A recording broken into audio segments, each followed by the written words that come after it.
یو بله برخه او بل موضوع چې د امنیت ده. تېر شل کاله کندوز کې سختې جګړې وې، دلته ناامني وه، غیر مسؤل وسلوال وو، خلک په ویره کې وو. تېر 4 کاله د امنیت په برخه کې کندوز کې څومره لاسته راوړنې لرئ؟ څومره ولس ارامه سوی ده؟ د کندوز د ولایت مجموع کې سره د ولسوالیو امنیت تامین دی. زموږ ادارې مو فعاله دي، قضایي وو، امنیتي وو، ټول ارګانونه فعاله دي.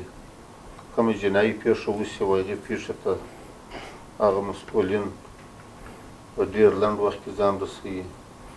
نو انشاءالله په کندوز کې خو امنیت دی او خلکو ته ډاډ ورکوو، اطمینان ورکوو چې د دغه به نور هم امنیت برابر